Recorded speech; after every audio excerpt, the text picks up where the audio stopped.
이번 한 주간도 하나님의 은혜와 능력으로 여러분 가정과 여러분 개인 또 여러분 모든 가족들이 믿음 안에 평안하고 강건하기를 주님의 이름으로 축복합니다. 들녘을 돌아보고 또 우리의 흘러가는 시간을 이렇게 보면 시간이 이렇게 빨리 갔나 싶을 정도로 우리가 한 게 뭐가 있지 인생을 돌아보는 그런 스스로의 질문을 좀 아마 던져보게 될 것입니다. 벌써 11월 둘째 주네. 이제 달력이 딱 2장 남았네. 그러면 생각하는 게 세월 참 빠르다. 그러면서 또 질문하게 되는 게 나는 올해 뭐 했나? 여러분 올해 저를 필두로 해서 우리 다 하나님 앞에 아니면 우리 개인의 삶 속에서 뭐 했는지 한번 잠깐 생각해 보실래요? 2020년 여러분의 개인의 또 삶에 있어서 나는 뭐 했나 자신 있게 내놓을 수 있는 게 뭐가 있는지 한번 생각을 해 보십시오. 사람은 자꾸 자신의 시간을 돌아보는 그런 시간들이 필요합니다. 그래야 과거를 돌아보고 앞으로의 삶 속에서 내가 어떻게 살 것인가에 대해서 고민하고 그리고 더 발전적으로 우리의 인생을 계획하고 실행할 수 있기 때문에 시간이 흘러감에 있어서 우리가 과거를 돌아보는 것이 그 과거에 매이지만 않는다면 참 소중한 그런 우리의 인생의 디딤돌이 될 수 있다라고 생각을 합니다. 여러분 올해 뭐 하셨습니까? 또 특별히 하나님 앞에서 하나님과의 관계 속에서 하나님과의 이 화평함을 누리는 관계 속에서 나는 무엇을 했는가 돌아보는 것, 이것이 우리 인생에 있어서는 꼭 필요하다라는 것을 우리는 기억하지만 그 기억을 하면서도 잘 못 사는 경우가 너무나 많이 있습니다. 오늘 신명기 6장은 우리가 잘 아는 말씀입니다. 신명기 6장을 우리는 장 제목을 이렇게 부릅니다. 쉐마. 바로 쉐마의 본문이 나와 있기 때문이죠. 쉐마의 본문은 신명기 우리가 지금 읽은 6장에도 있고요. 레위기 11장에도 있고요. 출애굽기에도 한 2군데 더 나타납니다. 쉐마라는 것은 들으라라는 얘기죠. 6장 4절에 보면 이렇게 얘기합니다.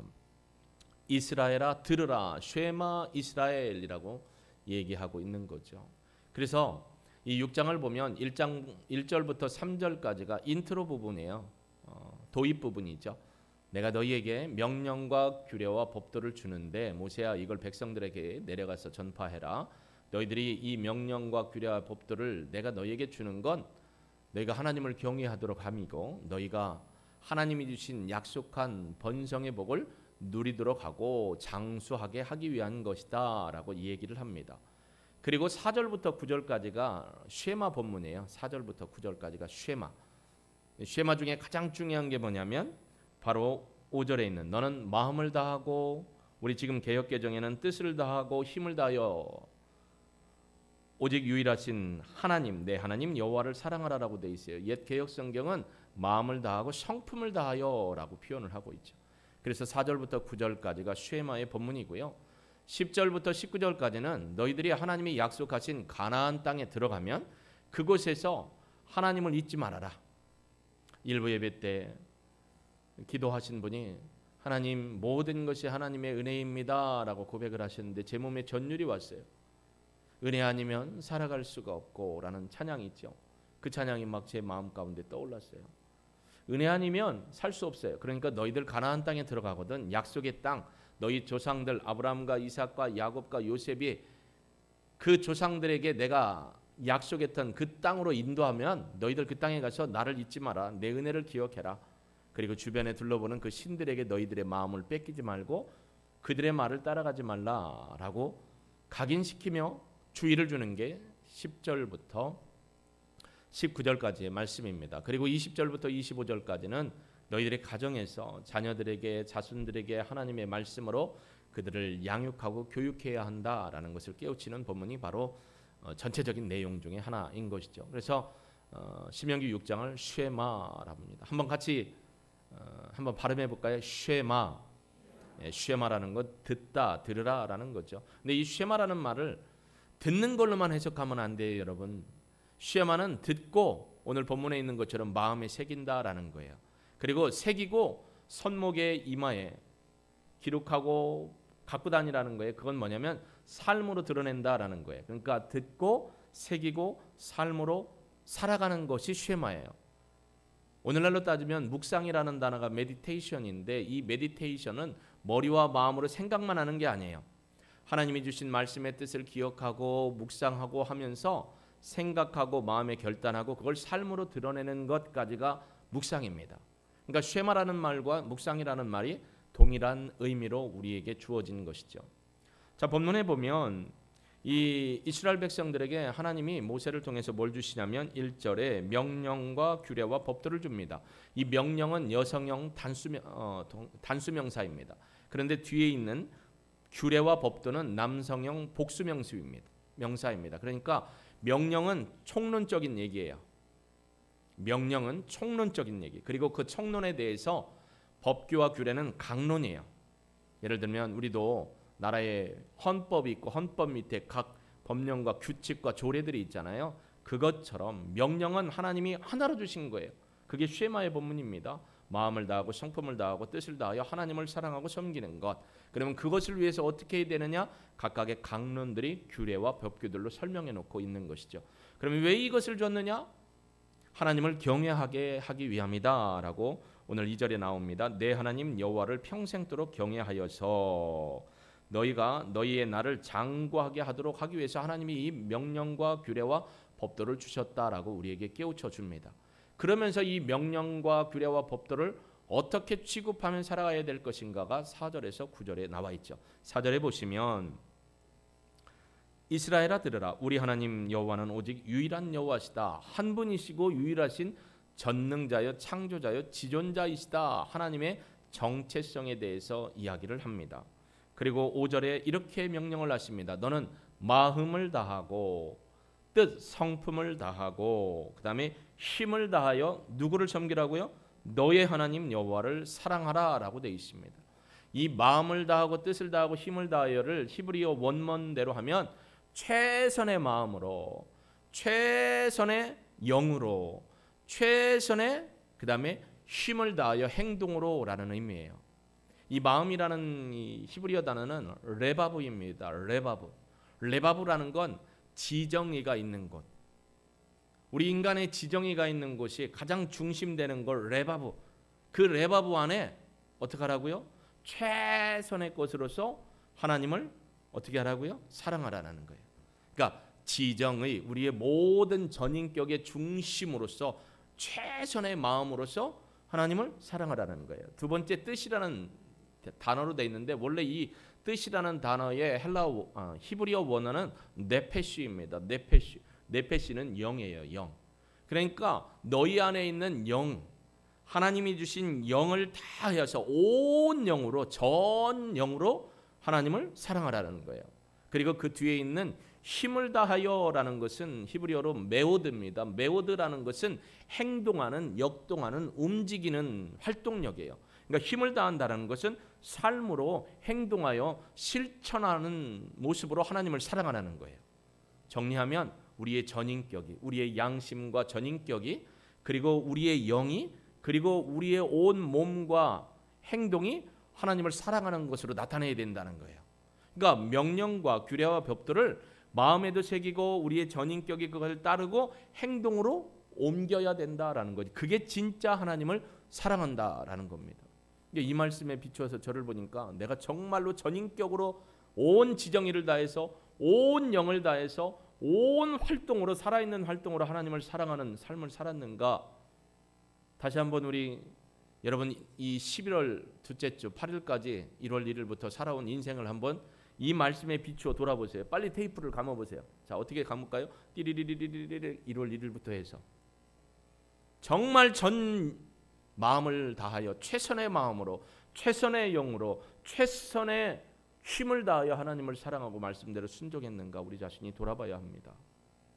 이 쉐마라는 말 잊지 마십시오. 쉐마라는 건 듣다 행하다. 그래서 거기에도 뭐라고 하냐면 삼가 듣고 지키라고 3절에 얘기해요. 이스라엘아 듣고 삼가 그것을 행하라. 쉐마라는 말이 이런 말이에요. 듣고 새기고 행한다. 그래서 6절에도 보면 이렇게 얘기합니다. 오늘 내가 내게 명하는 이 말씀을 너는 마음에 새겨라. 또 한 번 얘기해. 마음에 새겨라. 돌판에 새기는 게 아니에요. 마음에 새겨라. 지워지지 않도록 너희 마음에 하나님이 주신 이 말씀을 새겨라. 결국 이 신명기 6장 1절에서 25절에 가장 핵심이 뭐냐면요. 결론적으로 먼저 얘기하면 하나님의 말씀과 함께하는 삶이에요. 하나님의 말씀을 지켜 행하는 삶이 우리로 하여금 하나님을 경외하는 것이고 하나님이 우리에게 주신 번성과 하나님이 주신 장수의 복을 누릴 수 있는 비결이고 비법이다라는 것을 모세를 통해서 하나님은 우리에게 주시는 겁니다. 왜 이런 말씀을 주실까요? 여러분 잘 되라고 그러는 거예요. 잘 되는 게 뭐냐? 하나님의 말씀 위에 서 있는 것이다. 지난주에 우리가 살펴봤지만 좁은 문으로 들어가서 한 번이에요. 단회성이에요. 좁은 길로 가는 계속적인 삶을 살라는 거예요. 7절에도 보면 내 자녀에게 부지런히 가르치며 집에 앉았을 때든지 길에 갈 때든지 누워 있을 때든지 일어날 때든지 이 말씀을 강론해라. 집에서 가르쳐라. 부지런히. 근데 이 강론하다라는 말이 중요합니다.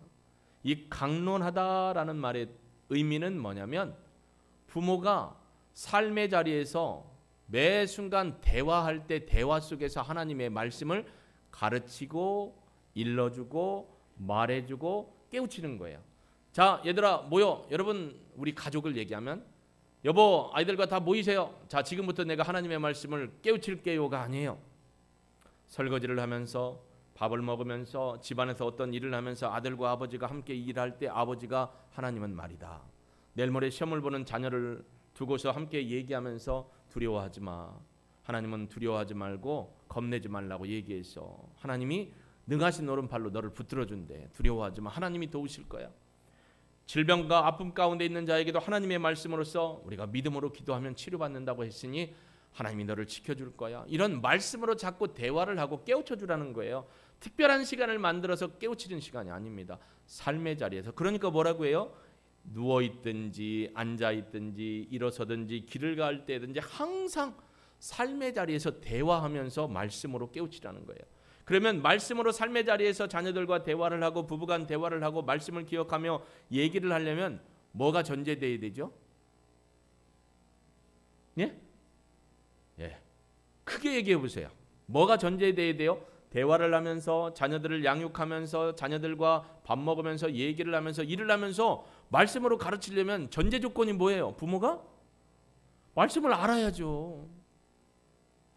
부모가 말씀을 알아야 돼. 그러니까 유대인들은 구전되었던 말씀을 계속해서 암송하고 익히고 그걸 어떻게 해서 썼어요? 가정에서 대화를 하면서 일하면서 썼어요. 그러니까 그걸 늘 간직하고 있는 거죠. 이 말씀대로.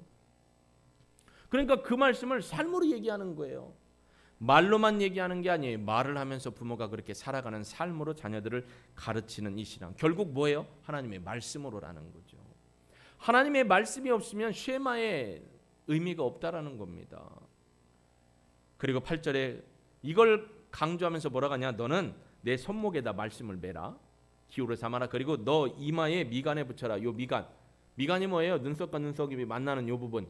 그래서 이스라엘에 가면 정통 유대인들을 보면 검은 모자에 검은 옷을 입고 어떻게 손목에 말씀의 띠를 두르고 여기에 말씀함을 이렇게 달고 이렇게 묶죠.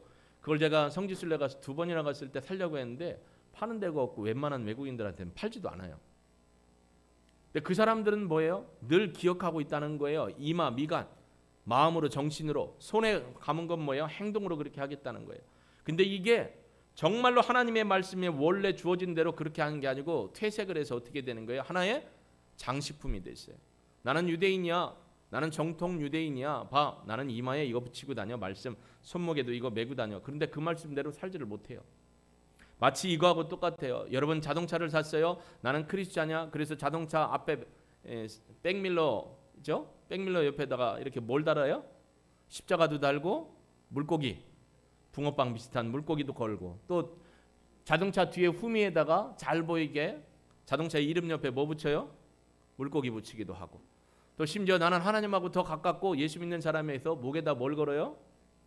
십자가도 은은 안 걸고 동은 안 걸고 금으로 된 십자가를 걸고 귀에다가도 치렁치렁 철렁철렁 어떻게 해요? 십자가도 달고 다니는데 내 진짜 믿음이 아니라 하나의 문화적인 장식으로 걸고 다닌다 이거예요.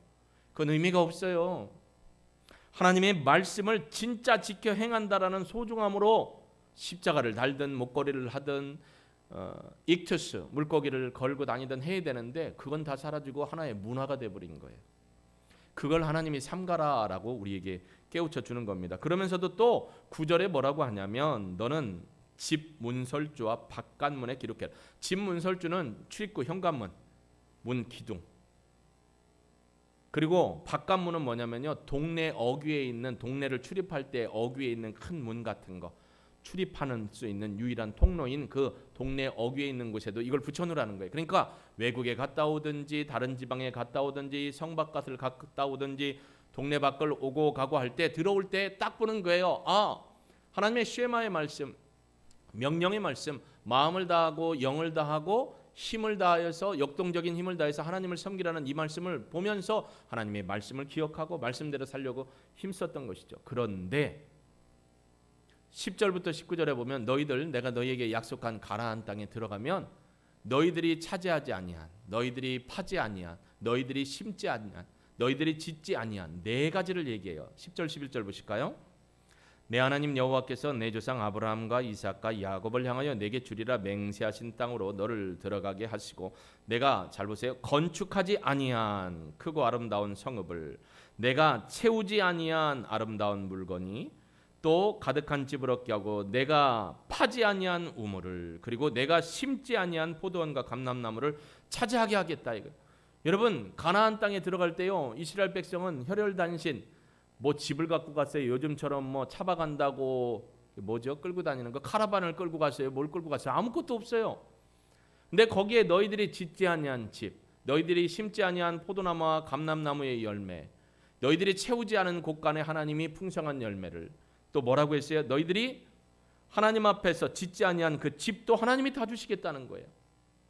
어떻게 하면? 하나님의 말씀 안에 거하면. 왜? 이건 아브라함과 이삭과 야곱과의 하나님의 언약이고 약속이기 때문에 하나님이 그렇게 지켜주십니다. 이게 얼마나 감사해요. 여러분, 이 말씀이 지금 누구를 대상으로 하는 말씀이죠? 예, 이스라엘 백성이에요. 맞아요. 근데 더 구체적으로 얘기하면, 예? 예, 2세대들. 출애굽 2세대죠. 자, 출애굽을 했습니다. 왜요? 하나님께서 너희들 가나안 땅에 들어가면 기억해라. 내가 너희를, 출애굽기 19장에 보면 독수리 날개처럼 업어갖고 너희를 출애굽시켰단다. 그 땅에 가면 너희들이 차지하지 아니하고 심지 아니하고 짓지 아니하고 채워넣지 않은 것을 내가 다 줄 거야. 그런데 말이다, 너희들 그 땅에 들어가면 나를 온전히 섬겨야 돼. 내가 준 이 말씀, 명령과 규례와 법규를 온전히 지켜야 된다. 누구한테 얘기하냐면 출애굽한 2세대들. 그게 뭐냐면, 여러분, 출애굽하고요, 이스라엘 백성이 몇 개월 안 돼서 시내산 밑에 나옵니다. 시내산 밑에, 출애굽기 19장에 보면 시내산 밑에 딱 도착해요. 하나님이 모세를 부릅니다. 모세가 올라갔습니다. 모세가 올라갔더니 하나님이 말씀을 주셨습니다. 그래서 출애굽기 20장에 10계명이 나오죠. 그리고 백성들을 깨우칩니다. 그래서 10계명을 갖고 내려오다가 어떤 일이 벌어지죠? 밑에 보니까 잔치 벌렸네 막 했어요. 우상을, 모세 죽었다고, 안 내려온다고, 우리를 위해 인도할 신을 만들어내라. 애굽에서 뭘 배웠어요? 연금술 다 배웠잖아요. 주조술. 그래갖고 그때 애굽의 신이었던 아피스, 황소, 물소의 신을 만들어놓고 거기에 하나님이라는 거예요. 그래서 그 백성에게 하나님이 어떻게 했어요? 회개할 기회를 주죠. 그리고 또 어떻게 했어요? 가나안 땅을 정탐하고 왔어요. 민수기 13장이야. 정탐하고 왔더니 의견이 확 갈렸어요. 12명이 갔는데 10대 2로 갈렸어요. 백성들이 뭐라고 해요? 거기가 하나님이 약속한 대로 정말 좋은 땅이야. 풍성하고 먹을 것도 많고 너무 풍요로워. 그런데, 이게 중요해요. 그런데 우리가 들어가면 죽는다라는 거예요. 우리는 그들 앞에 메뚜기 같다. 그러니까 우리 들어가면 안 돼. 그래서 하나님께서 민수기 14장 28절 말씀, 너희 말이 내 귀에 들리는데 내가 시행하리라. 우리는 다 뭐라고 해요? 없고 없어서, 그렇죠. 기억하시는 분 있네. 새벽에도 죽겠네. 그래? 그럼 내가 너희 말이 내 귀에 들린 대로 해줄게. 죽겠는데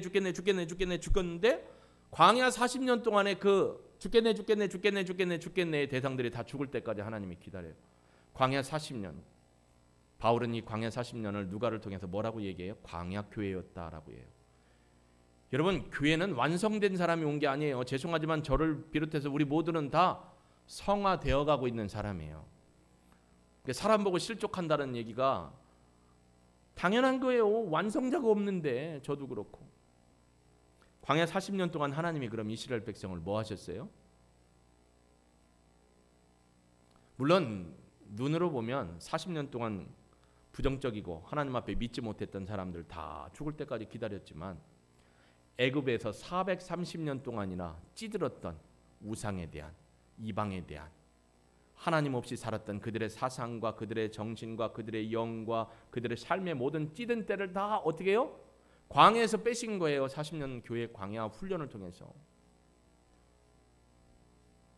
그리고 나서 출애굽 2세대를 이제 어디예요? 모압 평지에 모아놨어요. 가나안 땅에 들어가기 전에 이렇게 느보산에서 보면 저기가 가나안 땅 보이잖아요. 이스라엘 땅. 그러니까 거기다 백성을 모아놓고 신명기가 모세의 가장 큰 세 편의 설교예요. 설교. 그러면서 2세대에게 그럽니다. 너희들 저 땅에 들어가면 하나님이 너희들이 차지하지 못한 거, 채우지 못한 거, 짓지 아니한 거, 심지 않은 거 다 채워줄 거야. 그런데 말이다.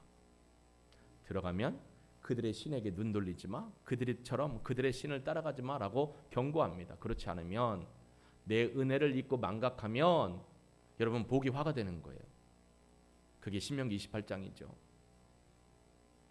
여러분 광야 40년 동안 부모들이 죽는 모습을 다 보고 하나님의 약속이 이루어지는 걸 본 출애굽 2세대들이 향해서 모세가 준 말씀입니다. 여러분 우리 인생의 찌든 때가 잘 벗겨지던가요? 평생 죽을 때까지 싸워야 되는 부분도 많죠. 제가 가끔 집에서 이렇게 설거지를 하다 보면 이 설거지 할 때 보면 이렇게 철사 같은 거 이렇게 걸어놓고 거기에다가 뭐 해놔요? 그릇 이렇게 말리면 그릇 밑에 뭐가 떨어져요? 물바지가 있잖아요. 물바지. 어느 날인가 이렇게 설거지를 하는데 물바지에 찌든 때가 노랗게 있어요. 그랬다고 또 예배 끝나고 가서 목사님이 사모님 흉봤다고 그런 소리 하지 말고 핵심의 요지는 그게 아니에요. 찌든 때예요. 그래서 이걸 여보 이거 판 어떻게 빼는 거예요? 옛날에 한번 물어보니까 알려주더라고요. 판을 뺐어요. 제가 최근 들어서 인터넷 쇼핑 있죠. 이렇게 어디서 이렇게 지나가는 거 보니까 찍찍찍 뿌리고 5분 10분 되면 이렇게 걸레로 밀면 다 얼룩이 없어진대요. 내가 아내를 돕고자 하는 마음으로 샀어요. 그리고 10분 동안 뿌려놨어요. 그리고 10분 후에 와서 밀었어요. 안 밀려요. 이런 사기꾼들 같으니라고. 그래가지고 어떻게 해요? 찌든 때를 뺏기느라고 그 상태에서 수세미로 팍팍팍팍 문질러서 그나마 뺐어요. 찌든 째 잘 안 빠져요. 430년의 찌든 째가 40년 만에 뺐느냐? 뺀다고 뺐는데 안 빠졌어요. 그래서 너희들 들어가면 하나님의 은혜를 잊지 마라. 할렐루야. 하나님의 말씀대로 살아야 된다. 그런데 참 안타까운 건 하나님이 그들에게 약속하신 것이 도리어 뭐가 됐어요? 그들에게 뭐가 됐어요? 넘어짐의 발판이 될 수도 있어요. 가나안 땅에 들어갔더니 정말 집에다 채워주셨어요. 심지 않은 것 먹게 해주셨어요. 여러분 가나안 땅에서 우물을 판다는 건 너무 어려운 거예요. 하늘에 비가 와야 돼요. 그러니까 우물 수리 시설을 다 해놨어요. 그걸 다 차지하게 하셨어요. 그러니까 이제 불편한 게 없어요. 힘을 좀 덜 들여도 돼요. 살만해요. 모든 것이 뭐예요? 만족해요. 등 따르고 배부르고. 그러니까 눈이 어디로 가요? 일하고 힘들 때는 하나님만 바라봤는데 그게 아니에요. 이제 자꾸 눈이 점점 더 멀어져 간다. 어디로 멀어져요? 하나님에게서 우상이나 이방에게로 멀어져요. 가나안 땅에 들어갔더니 농사를 짓네요. 이스라엘 백성들은 유목을 했어요. 농사를 우리도 해본다고 흉내를 냈더니 안 돼요. 그러니까 가나안 사람들이 그럽니다. 친구야 이리 와보게. 그렇게 농사지면 안 돼. 잘 봐봐. 이렇게 하는 거야. 대신에 우리가 섬기고 있는 바알 신이 풍요의 신이야. 그의 부인이 누군 줄 알아? 아세라야. 이 부인하고 이 남신 여신을 잘 섬겨야 돼. 그래서 이들한테 우리가 제사를 지내면 정말 비도 오고 농사가 잘 이루어져. 그 사람들 말 들었더니 정말 농사가 잘 됐어요. 그러니까 이 가나안에 들어간 이스라엘 사람들이 누구 말에 이제 귀를 쏙? 가나안 사람들. 누구의 풍습과 문화를? 가나안 사람들의 풍습과 문화를 따라갑니다. 하나님이 뭐라고 했죠? 가면 다 채워줄 거야. 걱정하지 마. 내가 말씀한 대로만 하면 돼. 그거 다 까먹었어요. 그러니까 뭐든지 가나안 사람한테 묻고 그들의 문화를 흉내내고 그들의 삶의 방식을 따라갑니다. 영이 뺏깁니다. 정신이 뺏깁니다. 마음이 뺏깁니다. 마음을 다하고 성품을 다하고 그렇죠? 영을 다하고 힘을 다해서 하나님 따라가라 했는데 마음도 뺏기고 영도 뺏기고 몸도 뺏기고 그러니까 이게 도리어 화가 됐어요. 솔직히 그렇잖아요. 여러분도 힘들고 고통과 아픔고 가난하고 힘들 때 하나님만 붙들고 주님 이번 한 번만 하나님 살려주십시오. 그렇게 기도하고 그렇게 살아왔어요. 근데 이제 어느 정도의 이 정점에 7분응선, 8분응선, 9분응선까지 올라오면서 정말 등도 따뜻하고 배도 뜨뜻하니 부르고 부러울 게 없으니까 다 누가 한 것처럼 느껴져요? 왜 대답을 안 하십니까? 증인 대답을 하십시오. 누가 한 것처럼 느껴져요? 본인이 한 것처럼 느껴져요. 자기의 땀이고 자기의 힘이고 자기의 노력이고 자기의 눈물이래요. 그러면서 하나님 잊어버립니다. 그게 걸림돌이 된 겁니다. 그래서 질투하시는 하나님이라고 표현했어요. 다 소멸해 버리겠다. 하나님의 불이요 소멸하는 불이 있어요. 하나님의 불이 살리는 불이 있는데 너희들 그러면 내가 소멸하는 물 가운데로 넣겠다라고 얘기하죠. 한번 보실까요? 13절 내 하나님 여호와를 경외하며 그를 섬기며 그의 이름으로 맹세해라. 14절 너희는 다른 신들 곧 내 사면에 있는 백성의 신들을 따르지 말아라. 너희 중에 계신 너희 하나님 여호와는 질투하시는 하나님이신즉 너희의 하나님 여호와께서 내게 진노하사 너를 지면에서 멸하실까 두려워하노라. 잘되게 해줬더니 잘된 것 때문에 하나님을 떠나버린 거예요. 그러면서 17절 16절 한번 같이 읽어볼까요? 16절입니다. 같이 읽습니다. 시작. 너희가 마사에서 시험한 것 같이 너희의 하나님 여호와를 시험하지 말아라 라고 되어 있습니다. 마사 무리바 사건 출애굽기 17장 1절에서 7절에 있는 무리바 사건. 여러분 이스라엘 백성이 하나님의 말씀에 신뢰함이 없었어요. 믿음이 없었어요. 그래서 하나님을 시험합니다. 거기 출애굽기 17장 1절에서 7절에 가면 하나님을 시험했다라고 되어 있어요. 하나님이 그런가 안 그런가 시험하다가 이런 일이 터졌어요. 출애굽 2세대에게 너희들 가나안 땅에 가서 나 시험하지 마. 그냥 온전한 믿음으로 말씀 따라 살아라. 할렐루야. 여러분 우리가 지금 하나님을 시험하고 있지는 않습니까? 우리에게 주어진 환경의 문제로 여러 가지 일로 말미암아 하나님의 말씀대로 살지 않고 우리의 꾀를 추구하거나 세상 사람들의 삶의 공식을 끌어들여서 여러분이 하나님의 길을 떠나가고 있지는 않는지 저에게도 여러분에게도 스스로 질문하고 돌아보는 시간이 있기를 주의 이름으로 축복합니다. 그러면서 하나님이 이 말씀을 하십니다. 18절 19절 너무 중요한데요. 같이 읽습니다. 시작. 여호와께서 보시기에 정직하고 선량한 일을 행하라. 그리하면 내가 복을 받고 그 땅에 들어가서 여호와께 모든 대적을 내 앞에서 쫓아내시겠다고 내 조상들에게 맹세하신 아름다운 땅을 차지하리니 여호와의 말씀과 같으니라 라고 되어 있습니다. 여러분 하나님께서 이스라엘 백성들을 향해서 뭐라고 했냐면 너희들 여호와 하나님만을 경외하고 섬기라고 했습니다. 이 섬기다라는 단어가 히브리어 단어로 아바라는 단어입니다. 아바라는 단어는 그들의 신, 그들의 우상을 애굽에서 있을 때나 가나안 땅에 들어갔을 때 그들의 우상을 아바하지 말아라, 섬기지 마라. 그건 그들을 예배하지 말라는 거예요. 단지 누구만을 예배해라? 하나님만을 예배하라. 이 섬기다라는 아바라는 히브리어는 하나님 앞에 예배로 나아간다는 결과를 얘기해요. 결국 누구를 예배해야 되느냐? 하나님을 예배해야 된다. 어떻게 예배해야 되냐? 하나님의 말씀대로. 결국 하나님은 신명기 쉐마 6장 1절부터 25절에 하나님의 말씀을 따라 사는 사람의 삶의 결과를 우리에게 얘기해 줍니다. 이 땅에서 분별하고 살아갈 때 무엇을 기준으로 분별하고 우리가 판단하고 실행할 거냐? 하나님의 말씀이라는 겁니다. 할렐루야. 하나님의 말씀을 떠나면 안 된다는 거예요. 하나님의 말씀을 잊어버리면 안 된다는 거예요. 가정에서도 자녀들과 대화하며 살아갈 때도 하나님의 말씀이 있어야 되고 삶으로 그 말씀의 삶으로 자녀들에게 본을 보여야 돼요. 기도하는 거. 밥 먹을 때 기도하고 소리내서 대표 기도하고 집에서 성경을 읽고 말씀대로 살아가는 모습. 이 어려운 때에 어려운 이웃을 돕는 일에 아이들한테 이건 말이다. 하나님이 우리에게 말씀하신 거야. 어렵고 힘든 나그네 과부 힘든 사람을 도우라고 너의 이름으로 엄마가 함께 이걸 드릴 거야. 헌금을 할까? 아니면 저 방송국에 어려운 사람 통해서 도울 거야. 이런 걸 자꾸 깨우쳐줘야 돼요. 그걸 하면서 이건 하나님이 우리에게 말씀하신 거고 이러한 삶을 사는 것이 하나님의 기쁨이란다. 삶으로 보여줘야 된다는 거죠. 더욱이 18절에 보면 여호와께서 보시기에 정직하고 이겁니다. 오늘 제목이 여러분 하나님의 기준에 기쁨이 된다는 건데 여호와의 보시기에라는 것은 여호와의 눈에 여호와의 판단에 다른 말로 하면 여호와의 기준에 하나님의 판단과 눈과 기준에 어떻게 해야 된다고요? 정직해야 된다라고 했어요. 이 정직하다는 게 뭐냐면 하나님의 판단과 하나님의 기준에 기쁨을 드릴 수 있는 삶이 정직해요. 이 세상에서 얘기하는 윤리와 도덕과 규례, 세상에서 말하는 정직이 그게 아니고요. 하나님의 기준에 따라 하나님의 말씀대로 살아감으로 하나님을 통해 얻는 기쁨을 얻는 삶이 정직이에요. 그러니까 하나님의 눈에 기쁨을 얻는, 그래서 선량한 일을 행하는, 그게 하나님의 앞에서 우리가 정직하게 사는 거예요. 여러분, 우리 인간이 최고로 정직할 수 있나요?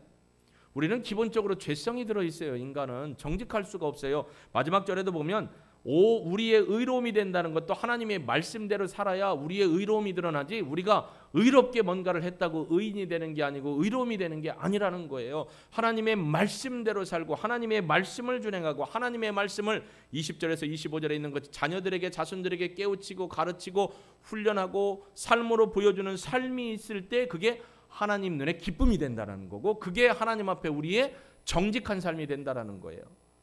그러니까 여러분, 정직하다라는 얘기는 하나님의 기준에 합당한 삶이에요. 그 삶의 기준은 말씀이에요. 정리하면 하나님 앞에서 하나님의 말씀에 준한 대로 믿음으로 사는 것이 정직이고 하나님 앞에 기쁨이 되고 우리에게 복이 된다라는 겁니다. 이럴 때 하나님께서 우리에게 언약한 약속을 이루시고 우리가 장수하며 번성을 누릴 수 있다라는 거예요. 혹 그게 물질적으로 그렇지 않더라도 하나님의 기쁨은 하나님의 영적인 기쁨을 얘기하는 거예요. 우리 안에 참 행복과 만족과 감사가 넘치는 거죠. 근데 우리가 이걸 자꾸 빼앗겨요. 세상의 가치관. 너 그렇게 살면 안 돼. 너희들 그렇게 자녀들 교육하면 안 돼. 너희들 그러면 안 돼. 하나님이 어디 있어? 야, 천국과 지옥이 어디 있어? 하나님을 섬긴다고 할 때 예배 얘기했잖아요. 일부 예배 때 우리 자녀들이 예배를 드렸어요. 부끄럽지만 얘기를 했습니다. 저도 한때 중학교 고등학교 때 이런 때 주일날은 여지없이 가고요. 예배 드리고요. 수요일이나 금요일 같은 때는 잔깨가 이렇게 나요. 정말 가기 싫어. 여러분, 이런 마음이 있었던 걸로 저도 알게요. 가기 싫어. 잔머리를 굴렸어요. 제가 언젠가 얘기했잖아요. 수요일 예배 가는 날 밥도 안 먹어요. 왜? 아프다는 표시를 해야 돼요. 물을 갖다가 이마에 찍어요. 그리고 이불을 깊게 눈까지 가려요. 그리고 하는 액션이 있어요. 뭐죠?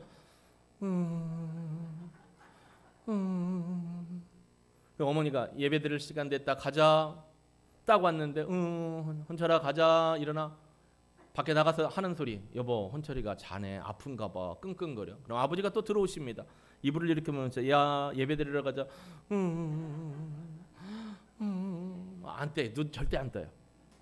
갑시다. 그리고 가요. 이렇게 하면 예배 안 드리는구나. 그래서 수요일 날하고 금요일 날 이렇게 예배를 땡땡이 깐 적이 있습니다. 근데 저희 아버지는 어려서부터 저에게 가르친 게 예배 중심이었어요. 작대기 들고 쫓아와서 우리 형제들 그 부잣집에 TV 앞에 동네 애들하고 다 앉아 있을 때 작대기 들고 와서 얘 이놈의 새끼들 예배 드리러 안 가냐고 그렇게 뒤지게 맞을 뻔했어요. 맞지는 않았어요. 그 예배의 소중함을 알려주셨어요. 제가 전도사 사역을 할 때 저희는 보고서도 많이 고 결제서류도 많이 내고 그랬어요. 그때 보고서 표지에 맨 밑에 제가 따옴표를 치고 따옴표를 닫고 이렇게 썼어요. 예배 성공이 신앙 성공이고 신앙 성공이 인생 성공이고 인생 성공이 축복이다. 그 예배가 축복이라는 거였어요. 그걸 그대로 걸고 저는 그렇게 살았습니다. 여러분, 하나님이 오늘 우리에게 말씀하십니다. 하나님의 섬김의 최고의 방법은 예배고 하나님의 말씀대로 사는 것이 예배라는 거예요. 저처럼 혹시 물 찍어서 막 해보신 분 있어요? 우리 애들한테 그랬어요. 아빠 따라하지 마라. 제가 대놓고 얘기했어요. 그런 전력이 있는 저입니다. 근데 하나님이 그런 전력이 있는 저도 부끄러워하지 아니하시고 이렇게 하나님 앞에 예배를 집례하는 자로 세워주신 게 얼마나 감사한지 모릅니다. 저는 예배가 제일 소중하다고 생각하고 믿고 그렇게 살아갑니다. 한때 대학교 다닐 때 제가 아동부 교사를 하고 또 찬양단도 하고 선거대도 하고 그럴 때 동네 바로 저희 앞집에 앞에 보면 한 50m 되는 곳에 동네 친구가 있었어요. 전화가 왔어요. 나 결혼하는데 사회 좀 봐달라. 네가 꼭 봐줬으면 내가 기쁨이 되겠다. 예배가 있는데 나의 우리 아동부 아이들이 있는데 나 성가대도 해야 되고 또 찬양단도 해야 되는데 근데 친구가 너무 그래서 일부 예배만 드리고 모든 걸 다 딴 사람한테 위임하고 갔어요. 그 사회를 봤어요. 예식장에 갔는데 예식장, 안두 돗대기 시장, 예식 끝나고 식당에 올라갔는데 시장은 더 돗대기 시장. 밥을 먹는지 마는지 그때 하나님 앞에 제가 여기 왜 있나 모르겠습니다. 하나님 평생에 주의를 범하지 않겠습니다. 결단을 했어요. 그때는 목회자가 되겠다는 생각 없었어요. 대학교 2학년 때니까. 하나님 주의를 거룩히 지키는 아들 되게 없어서 그리고 주일날 어디를 다니지를 않았어요.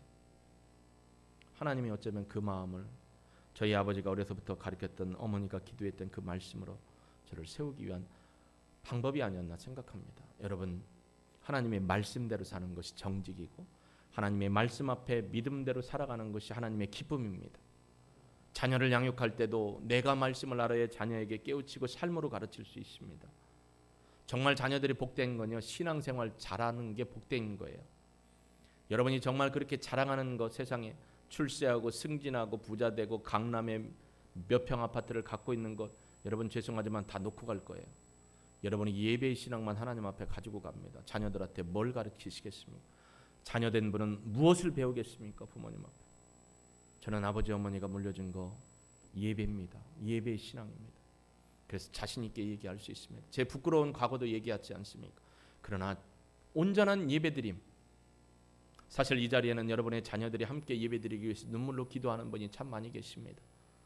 포기하지 마시자고요.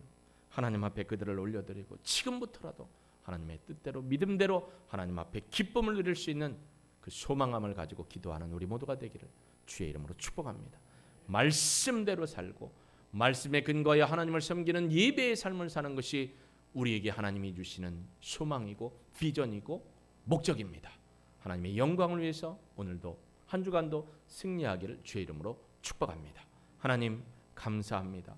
하나님의 말씀을 따라 온전히 하나님만 섬기며 예배의 삶으로 자녀들에게 생명의 말씀을 전하며 가르치며 함께 실천하는 삶으로 살아가는 우리 모두가 되게 도와주셔서 하나님의 기준에 맞는 기쁨을 누리는 우리 믿음의 식구들로 삼아 주옵소서. 예수님의 이름으로 기도합니다.